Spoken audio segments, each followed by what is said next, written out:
মোৰ ল'ৰা কেতিয়াও দুৰ্ঘটনাত পতিত হোৱা নাই, এই দুৰ্ঘটনা কেতিয়াও দুৰ্ঘটনা নহয়, এই দুৰ্ঘটনা পৰিকল্পিত হত্যাকাণ্ড। আজিৰ দিনটোতে বন্ধুসকল মানস চলিহাৰ বিৰুদ্ধে বিৰাট ডাঙৰ এটা অভিযোগ উত্থাপিত কৰা দেখিবলৈ পোৱা গৈছে। বন্ধুসকল আজি শুনাম আপোনালোকক এনেকুৱা এজন ব্যক্তিৰ ভাষ্য, যিগৰাকী ব্যক্তিৰ ভাষ্য শুনিলে আপোনালোকৰ চকু কপালত উঠিব, গাৰ নোম শিয়ৰি উঠিব। আহক তেতিয়াহ'লে বন্ধুসকল ভিডিঅ'টো আৰম্ভ কৰোঁ। মানস চলিহা ইতিমধ্যে বন্ধুসকল হত্যাকাণ্ডৰ লগতো জড়িত বুলি ইতিমধ্যে সন্দেহ প্ৰকাশ কৰা হৈছে, অভিযোগ দাখিল কৰা হৈছে। ধেমাজিৰ সিদ্ধাৰ্থ বৰগোহাঁই 2023 চনৰ ফেব্ৰুৱাৰী মাহত দুৰ্ঘটনাত পতিত হৈছিল। এতিয়া আটাইতকৈ ডাঙৰ কথাটো হৈ গ'ল সিদ্ধাৰ্থ বৰগোহাঁইৰ পিতৃ আৰু মাতৃয়ে বিৰাট এটা ডাঙৰ এটা অভিযোগ উত্থাপিত কৰিছে। এই দুৰ্ঘটনা কেতিয়াও দুৰ্ঘটনা নহয়, এই দুৰ্ঘটনা এটা পৰিকল্পিত হত্যাকাণ্ড বুলি অভিযোগ উত্থাপিত কৰিছে। আৰু এই দুৰ্ঘটনাত এই হত্যাকাণ্ডত মানস চলিহা জড়িত, ওতঃপ্ৰোতভাৱে জড়িত, সম্পূৰ্ণৰূপে জড়িত বুলি বিৰাট ডাঙৰ এটা অভিযোগ উত্থাপিত কৰিছে সিদ্ধাৰ্থ বৰগোহাঁইৰ পিতৃ আৰু মাতৃয়ে।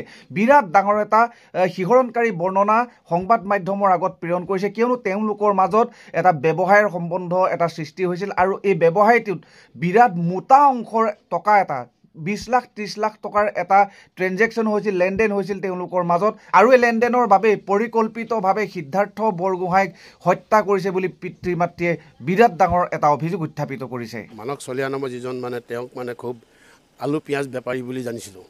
মই ইয়াৰ পৰা আমাৰ ল'ৰাৰ লগত শুনিছিলোঁ, ইও এটা এবাৰ ধেমাজিলৈ আহি পিনি আমাৰ ল'ৰাই ধেমাজিতে কেইবাগাড়ীও পিঁয়াজ আলু এনেকৈ বেপাৰ কৰিছিলে, হ'লচেলৰ বেপাৰ কৰিছিলে। সেইখিনি সময়ৰ পৰাই জানিছিলোঁ, কিন্তু পাছলৈকে জানিছিলোঁ মাত্ৰ তাৰ পৰা জানিছিলোঁ এটা কথা জানিছিলোঁ যে মানস চলিহা নামৰ যিজন মানুহ তেওঁ ইয়াৰ পৰা ভালেমান পইচাটো এমাউণ্টটো ঠিক নকয়, 30-40 লাখ টকাৰ কথা কয়, বহুত টকা মাৰি থৈছে কৈ এইটো মাজে মাজে তেওঁক মই গম পাইছিলোঁ কেতিয়াবা হায়দৰাবাদত লুকাই আছে, তুমি ক'ত থাকিবা, হায়দৰাবাদত লুকাই থাকিব পাৰিবা নেকি, এনেকৈ ধৰণৰ কথা কোৱা শুনিছিলোঁ। কিন্তু এতিয়া আমি যি দেখিছোঁ এই কথাখিনি গুণগানকে মোলৈ খবৰ আহিছে, ঘটনা বুলি আমি ভাবি আছিলোঁ, কিন্তু এইটো আমাক খুব মৰ্মাহত কৰিছে।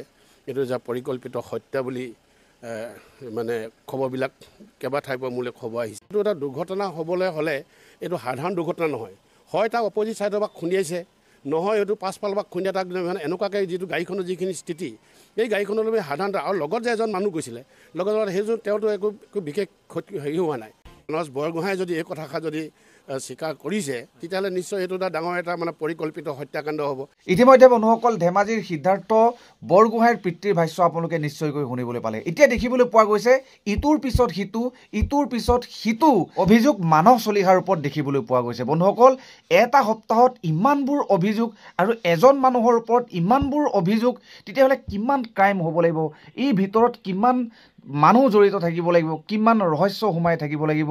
বাৰু যিয়ে নহওক ইতিমধ্যে মানস চলিহাক আৰক্ষীৰ জিম্মাত 10 দিন ৰাখিবৰ কাৰণে পত্ৰ প্ৰেৰণ কৰিছে বুলি কোৱা শুনিছোঁ। গতিকে যিয়ে নহওক তদন্ত কেনেকুৱা ধৰণেৰে হয় আৰু এই তদন্তত কোন কেনেকৈ ওলায়, কোন জড়িত আছে, এই বিষয়টো এতিয়া যথেষ্ট উল্লেখনীয় বিষয় হৈ পৰিছে।